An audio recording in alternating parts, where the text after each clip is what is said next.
Jessica, thank you so much for making time to come on to my podcast again. How are you doing today?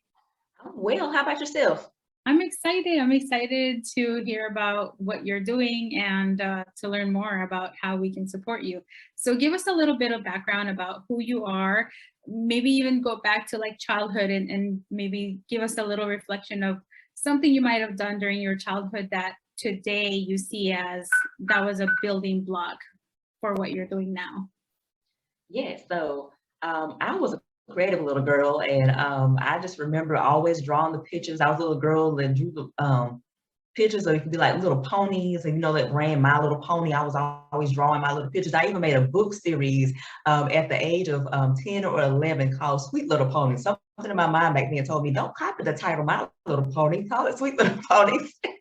And I just painted or just drew and colored in those pictures and had those booklets and stapled them together and put yarn on the binding to make the binding look cute and unique and everything like that. But that was the type of little girl I was, just always creative, always wanted to try something new. And then I had the support of my own family. My mom and dad were really great. And then later on, my stepdad came along, also very great in promoting that creativity. And so it was there was a kind of a block that I had for some years when I went into school, and I have 4 degrees. I have 2 English degrees, and then I have 2 degrees in speech language pathology, each a bachelor's and a master's. And so during that time period, I was told often by instructors, oh, you can't be creative like this in your work. You can't be creative like that in that work there. You can't do that. So for a while, that creativity went dead for a minute. And then I would say back in, about 5 years ago, I started getting this little spark again. And then I would say by the time I finished my last grad program in December 2019, after that, it's like it blew up, which is you see now in the way you see the reels that I do today. I started off with TikTok in 2020, and then I moved on into reels, and it just has exploded. How good I've gotten at them, and how creative I've been with those reels. Yeah, you certainly have, because when I met you, I don't even know how long we've been following each other now, but I want to say it's like 2 or 3 years. And I remember, how you started and what you're doing now. And I've always seen that little bit of creativity, but I'm seeing that you're just letting it blossom even more now. And it's really cool. So let's tell your audience what it is that you do exactly. Like, who do you work with?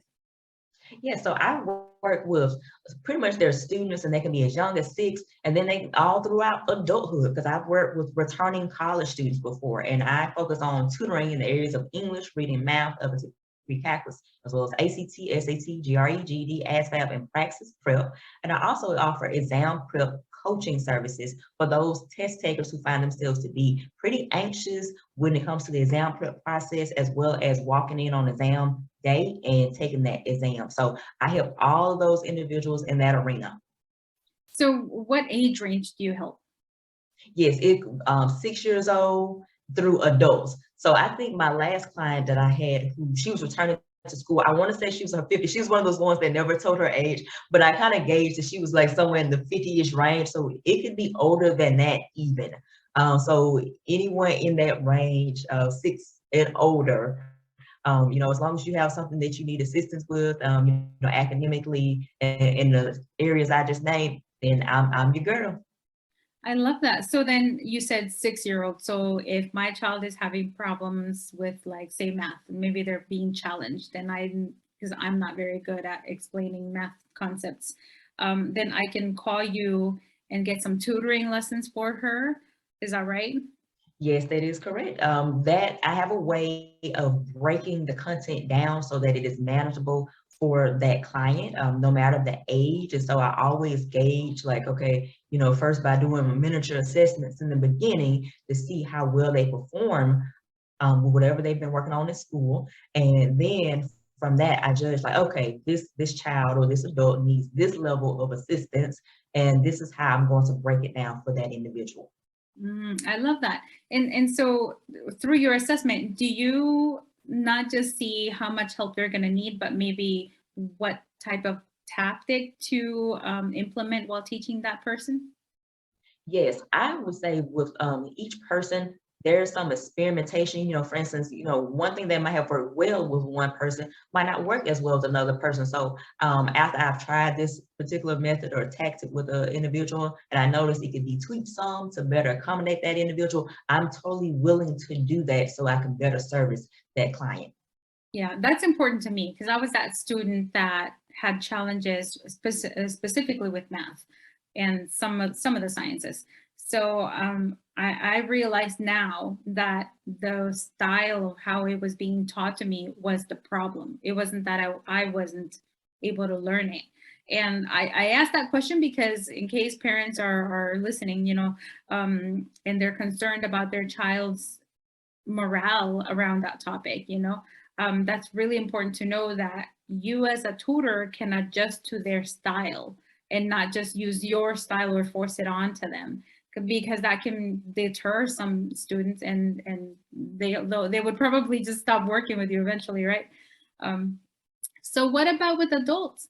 When you have clients that want to take, say, the SAT or GRE, what are some of the things that you ask of them to have before they come to you? Yes, I definitely want to know prior exam scores because that tells me a lot. If they can give me those score reports with a breakdown, for instance, the GRE has verbal, and that's a lot of vocabulary and reading comprehension. And then the quantitative section, that's math. So if they can give me those score reports with that breakdown, I have a better idea of strengths and weaknesses, and then that helps me to help that client make a plan for how we can best tackle what we need to focus on for their exam. Okay, so would you be able to do that for teens? Because there's, I think it's 7th grade now, where they start taking the SAT. So if a parent would be able to give you that report, then you'd be able to do the same thing for the student.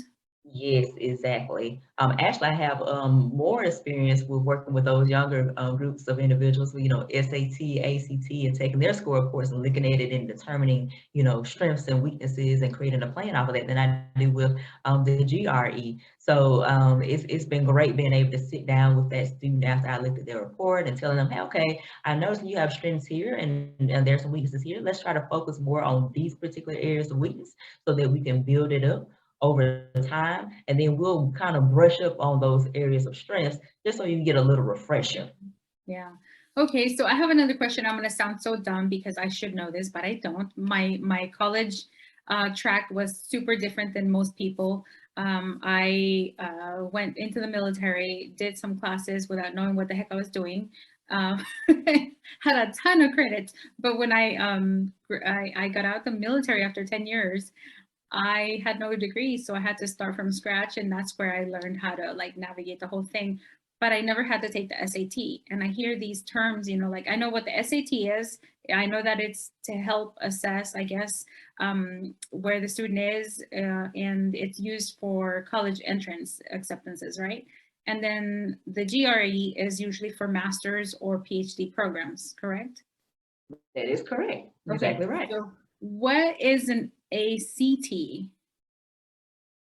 That's another SAT.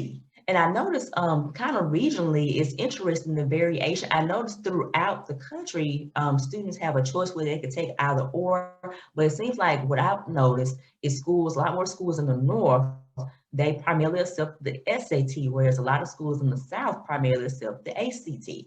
And in some states, there's a mixture, there's a blend. And so I found that to be very interesting, just actually in the most recent years that difference was there, because I remember I've actually tutored some students throughout the country. I remember recently one young woman, she was in Connecticut, and she had to take the SAT, whereas anybody I've tutored out here in Alabama, they're 9 times out of 10 preparing for the ACT.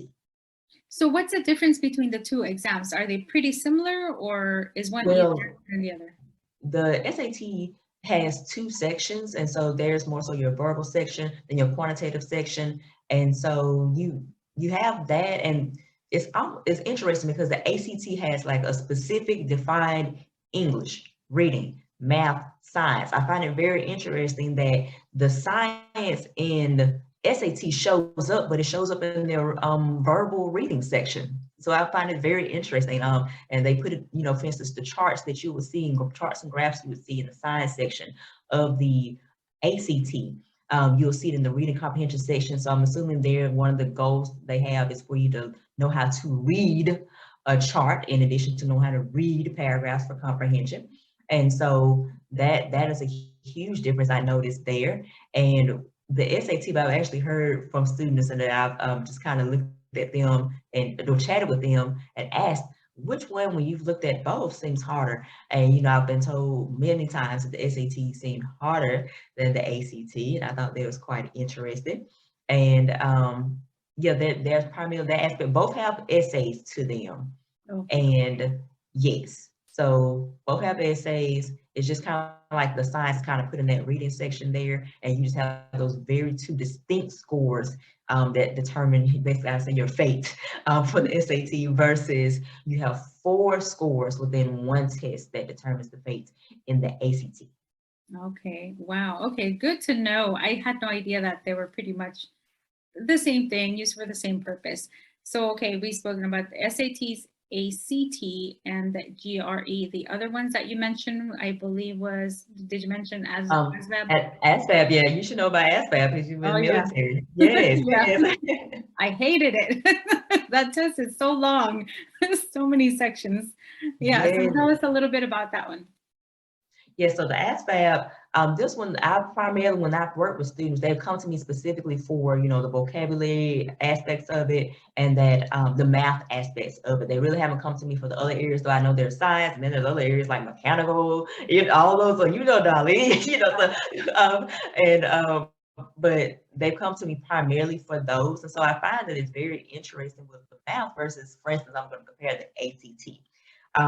They don't like you to use calculators on the ASVAB. You know, you don't use that. You get the option on those other standardized exams. You don't get that option here on the ASVAB. You have to do that number, all that work on paper. And, you know, for instance, one of the things I thought was most complicated is when they wanted you to use pi, you know, that's that long formula, that long number, 3.14, blah, blah, blah, blah, blah, you know, goes on forever. Even if you have to multiply something out with pi in there, you can not use a calculator. You have to put that thing down on paper and multiply that out. I thought that was very interesting and different. So it seems like you have it a bit harder with the ASVAB than you do with the ACT, is what I noticed.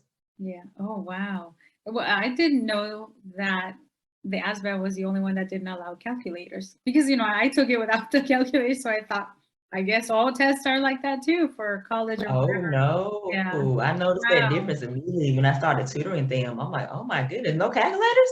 Yeah. No wonder, because I remember there was at one point the stigma that people with less education or lower IQ would easily get into the military, but that's actually not true.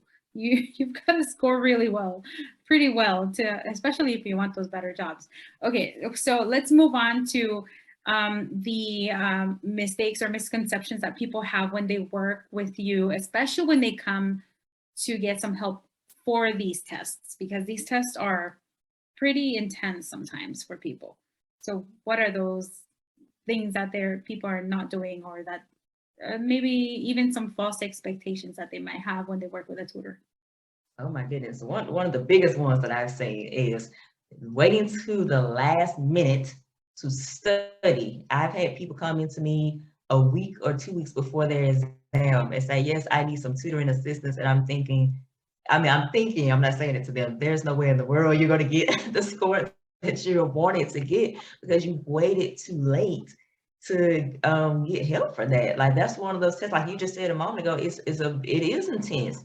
These are not tests that you wait till that, like, I wouldn't even say waiting within a month of it to study. No, I'm recommending at least 3 months out. So you need to be able to give yourself enough time to study. Some people have this assumption like, oh, you know, I can study 42 weeks and, you know, come out decent. Like, no, because you have to also account for testing anxiety, which is something that plagues a multitude of students. It does not matter if you're a child or an adult.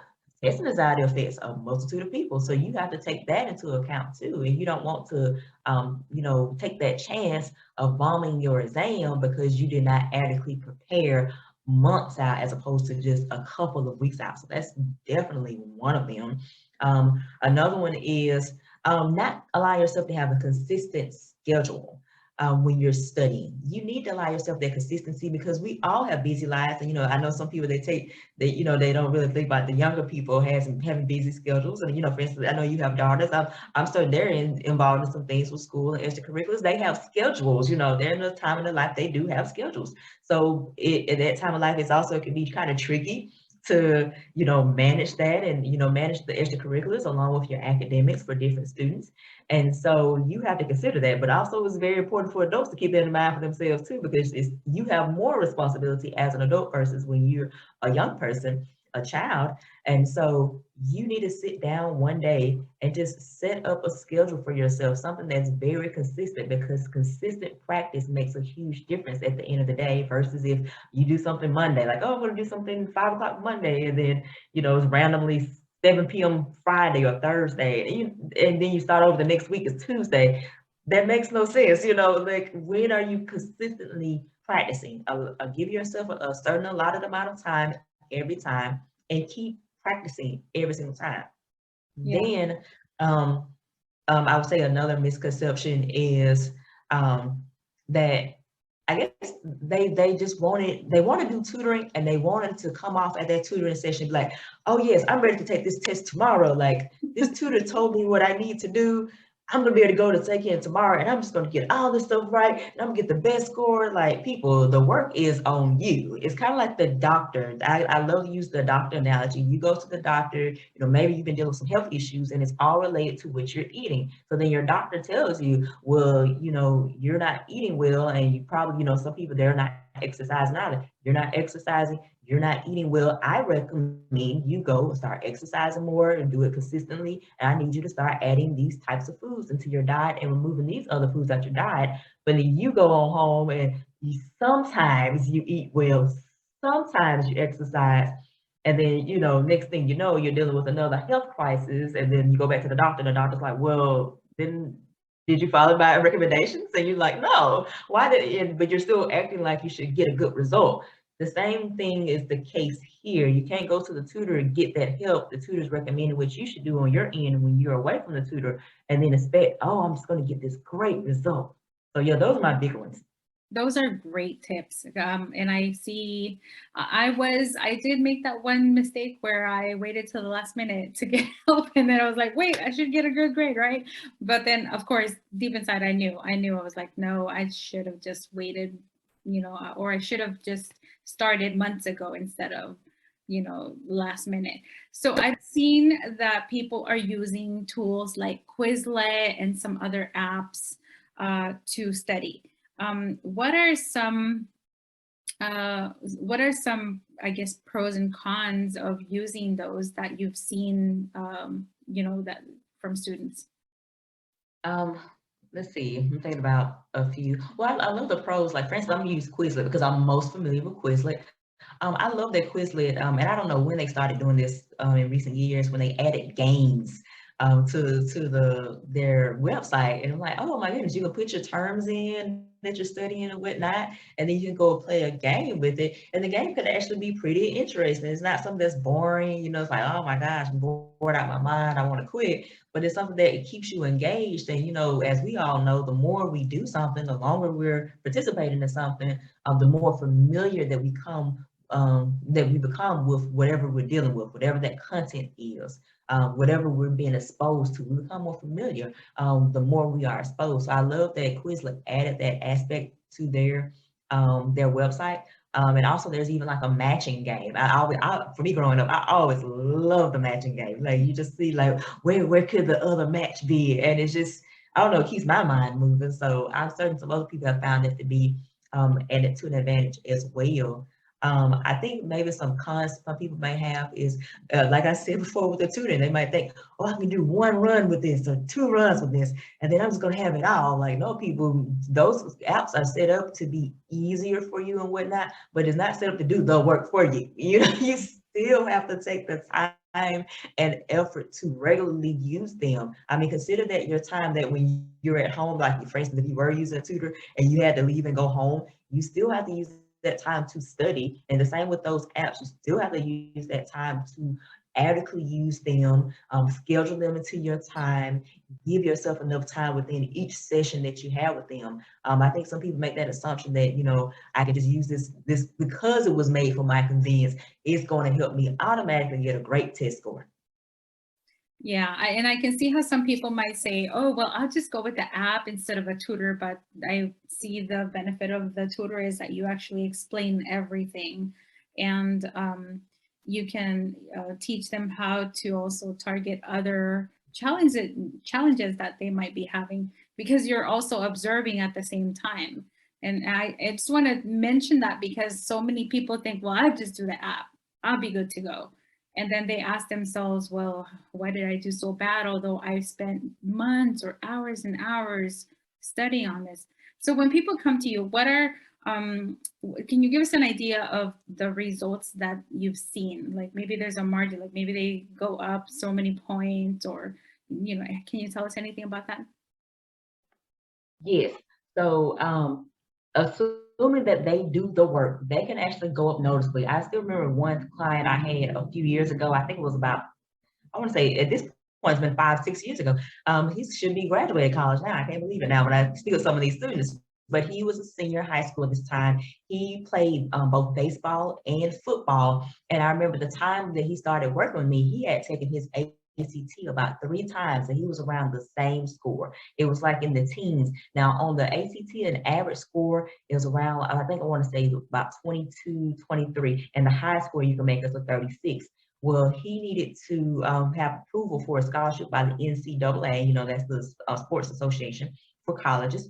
And they say you need a score of, I believe it was a 21, I want to say. And so he was all the way down, like he was making 16, 17, 18. And he was just exhausted and tired. He was at that point now, like, I'm willing to do whatever I need so I can get, you know, this done and get the score I need so I can get that scholarship. And so we worked together and I let him know during each session, this is what you need to do. So apparently he went home and did that because he even scored higher, like by, I think, a point higher than what was required.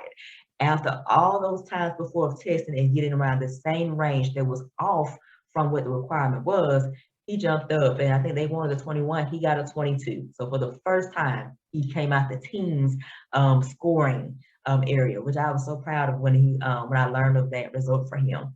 And then also recently, another student I had who did take his time and put in his work. This was an older one. He was actually already graduated from college and was preparing to go into graduate school for physical therapy. And this is actually a doctoral level program. So I'm like, oh my goodness. So when he was preparing for the GRE, which is the graduate records examination. And so he took my advice. We worked together with each other over time. And then he went home also, even though he had a full-time job, he had to work, he took the time. And so after so long with our sessions, he came back to me, he took it 2 more times, and a total of 15 points increase from his original test score from the time I originally worked with him. And he went from a range that a university would have never considered, his score was one a university would have never considered, to a score now it was within a range that they would now consider. Ooh, that's amazing. See, that's what's so important about working with somebody who knows how to help you. And that's the advantage too, right? It's not like on an app, yeah, you can go through the questions and see the answers, but there's nobody you can ask questions and that can break it down. So you've been working with all of these individuals. Do you work with organizations like at schools or anything like that too? Well, I'm actually working on getting in with some schools. I did recently get a contract with a organization where it is a nonprofit and it's a small school right now that's just growing and growing and growing. So we're doing ACT prep workshops, and I'm calling the exam prepping, the real fun exam prepping workshop series. So real as in REEL, and that's based off of Instagram Reels. As we all know, that's something that's become very popular since August 2020. And so I've noticed how young people are very interested in TikTok. They're very interested in Reels. And that was one of the reasons that I jumped to TikTok first and eventually expanded over into reels when I noticed the fascination those young people had with it, and then also it could be a great tool for students to just learn, because it includes music that they like, because the actions that's happening in the videos is grabbing their attention. I'm thinking, why not make a workshop series out of this? So I'm bringing in exam prep with music, specifically using the platforms of TikTok and Instagram Reels, and also Facebook has Reels now too, and bring it all together to help that student achieve their very best. I love that. And I've seen those reels again, and they're really fun. And I remember the first time that I saw, the first few, I thought, wow, how creative. I wouldn't have thought of using TikTok of all things, or reels, in a way like the way that you're doing it. And then I thought, well, how many people would actually do that? But there's actually quite a lot, because I showed my daughters, and the best people to ask is the teenagers. And they were like, oh, they were saying, well, yeah, that can be a little corny, but it makes sense. She breaks it down really well. So I thought, okay, if that's your assessment, I'm pretty sure that there's tons of other teens out there that feel the same way. Maybe they, and everybody's different. Everybody's different. So what about, tell us a little bit about how because you started for your business, and the name. Let's hear about, like, how did you come up with that name, because it's so unique. I had never seen anything like that before. Yes, yes. So some years ago, I had already been tutoring in all my alma maters. Like I said before, I do have 4 degrees. I went to 3 universities to earn all of those degrees. And so within each of those universities, I did tutor. And so oftentimes it would be like student athletes, and then other times it wouldn't just focus on student athletes. It could be students across the whole university. And so I had a lot of that experience with tutoring. And I remember in 2014, I started off with this tutoring marketplace company where tutors could list themselves as independent vendors, independent contractors to start servicing individuals in their area. And that was my first time going out on my own to tutor, even though it wasn't my own business. And so my sister one day, she came to me around that time, and she was saying, well, you're so good at this, you may want to consider starting your own business just for tutoring, because you're really good at it. And I had not really thought of it before, and I considered it. And in 2016, For the PRAXIS was born. June 2016, it was born. And what brought about the name was that, in that recent time, right before I even started the business, I used to be this sweepstakes and contest like junkie. Like, it was just like, I always want to enter into them. There are specific websites actually that, even today, that you can find them. They'll show you a listing of different sweepstakes and contests that you can enter into. And I just love, like, when I could win prizes, a lot of times it's hard to win the bigger prizes, but I always like winning even the smaller prizes. And I noticed the wording in each of those contests, those sweepstakes instructions, and it was said, do this to win this grand prize of this, or other prizes such as blah, blah, blah. And the other prizes will always be smaller and of less value than the grand prize. And when I thought about the business name, I'm thinking, wow, like, how about focusing on skills that students don't recognize that they possess? They're always trying to look for this grand prize, or they may envision themselves in the form that they want to be one day, how they want people to perceive them, this highly skilled mode. But until they get there, they need to notice they need to pay attention to the things that they don't even see as having much value. And these are what I call their other prizes, their gifts that they don't recognize. And so I made the title For Other Prizes, because the focus is on focusing on those gifts, so that people notice, oh, I'm not just this person that's bump on a log trying to grow to be this big person over here. I actually do have a lot of value and gifts in me right now, and I don't even notice that I do. And like, one of the examples I love to give is just the enjoyment of music. And someone might say, what in the world, the enjoyment of music? Anybody can enjoy music. Okay, yes, that's true. But did you know that you can use that to your benefit to help you to study? For instance, we would pick up a song just like that. If we like it enough times, if we like it enough, we will play it multiple times. Next thing we know, the lyrics are stuck in our head. Science says our brain works based off its repetition. we pick up new information off of how often we are exposed to things. That's why driving comes easy to us after so many turns. That's why riding a bicycle comes easy to us after so many turns. It's the repetition. Music is no different from that. So yes, your enjoyment of music is a gift in itself that you can use and leverage for you to study and earn the results that you want to earn that grand prize. So that was the story behind the name. I love that because you make a very good point, that those other prices, while they might not seem as great as that grand price, they're still very, very valuable. And they're kind of like the underdogs, you know?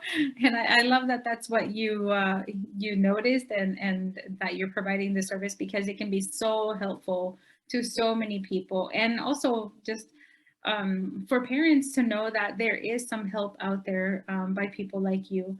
And so my next question is, when you're working with parents, do you have a minimum amount of sessions that that are required, or does that depend on the individual?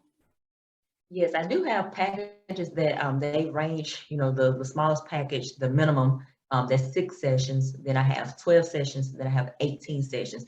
Now I will say for that individual who finds themselves struggling a lot with whatever they're working on, I highly recommend that 18 session package. I would say, for instance, that one student I had who he did his GRE and he jumped up 15 points. By the time he had made that 15-point jump, he had worked with me for at least 20 sessions by that time. He actually had more sessions that he had worked with me, but by the time he made that jump, he had done at least 20. So just give you a heads up that that's how it looks for, when I'm doing my sessions. So is that 20 sessions, like one per week, or how do you break those down? It really is based on the need of that particular client. Like, so for instance, the parent is, choosing for their child. They know the strengths and weaknesses of their child. That parent can decide, okay, I want to do my sessions twice a week. Can we do 2 a week? And then, or some may say, oh, I just want to spread them out. I want to do 1 a week. And, so one session is 1 hour. So however they want to do it, I'm willing to accommodate them in that way until the point when their sessions run out. Okay. And do you have anything going on right now for people to know about, any events or any programs? Well, yes, I am still offering my tutoring, of course. And so you can reach out to me if you're interested in any of the tutoring services, as well as the exam prep coaching services. I approach that with my method that's called the PASS method, PASS. And so P means positive mindset, because I think a lot of people forget that when we jump into test taking, sometimes we think of it as just another thing to scratch off our list. But if you deal with testing anxiety, that's not one of those things you're just going to drop off the list. You can't do that. So positive mindset is P. A is active schedule. I spoke earlier about having a schedule that you need to follow and be consistent with every single time. S, study with interest. So you're, like I said before, we all have different interests. We can, those other prizes that we don't consider, it could be sports for some people, and then they can incorporate that into their study, and you just never know. And then the other one is studying with your skill set. So skills that you already have, whatever that may be. Some people, cooking could be a skill that you already have, but believe it or not, you can use that study. So I offer that framework when I'm doing my exam prep coaching with my different individuals. So if you're interested in that, feel free to reach out to me about that. And in the meantime, you can definitely check out my my exam prep checklist at no cost to you.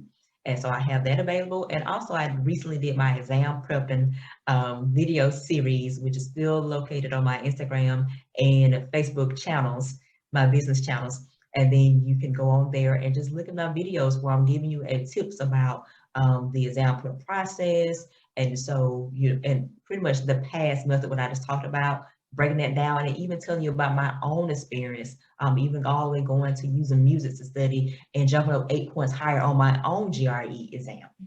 Ooh, that's amazing. And so where can people find the checklist? Yes, so this is going to be, if you want to go to my page on Instagram or Facebook, it is on my link tree. So you can go straight to linktree.com/, for other prizes. That's the direct link if you just want to go to that, and it'll open up my link tree. And then you can click on, you'll see the checklist pretty much, it's at the top, and you can grab it that way. Awesome. That's great. Wow. Well, thank you so much, Jessica. You've given us a lot of knowledge, and I'm glad that we talked about what each test is for, because some parents might not know or might not understand why maybe their child is asking them for tutoring lessons for that exam. And also thank you for the creativity that you bring. I mean, I know that we spoke about using Reels and TikTok, music for learning, and I've seen you use it very, very effectively. And I think we had a conversation the last time that, you know, music can teach you not just, you know, like about certain words, but also like the structure and how, you know, sentences are put together. And it's also a form of creative writing. So keep that in mind, people, because Jessica really has a good eye for, you know, taking something, she looks at it and dissects it, and then she breaks it down really well and explains it. I know that because I've been watching your videos, and sometimes when you explain it, you're like, oh my gosh, that's right. I have these aha moments, and I'm like, oh, that's really cool. Because sometimes we're very linear. We don't come out of that, right? And that's, I think, one of the valuable things that you have to offer people is that you will think outside of that box. Oh, you know what? Before you go, I do have another question, because some parents might be wondering this, but do you work with children with special needs? Yes, I do. I am actually my day job. I'm a school speech language pathologist to elementary school kids, and so I have a lot of experience working with kids with special needs just because of my job alone. So definitely yes. There we go, people. So reach out to Jessica, linktree.com/4otherprices. And Jessica, thank you so much for coming on to the show and having this conversation with me and helping provide this information to the parents. Thank you so much, Dolly, for having me. I really appreciate your time. Anytime, thanks. I hope that you enjoyed that conversation. Jessica is so easy to work with, and she's very friendly, and I think that you or your child would love to work with her. So remember to check out her website at linktree.com/4otherprices. You can also check out 4otherprices on Instagram. Like this podcast, remember to please like, comment, and share. And if you have some extra time, feel free to leave a review. That will really help get this podcast out there to more people. Thank you so much, and until next time. Hey, did you like that episode? If you did, be sure to subscribe to this podcast wherever you may be listening and write a review. If you want more tips or some behind-the-scenes videos, make sure to follow my mom at Dalitalks on Instagram. You can turn on notifications for her posts and stories as well. Thank you so much for listening to this podcast. See you next time.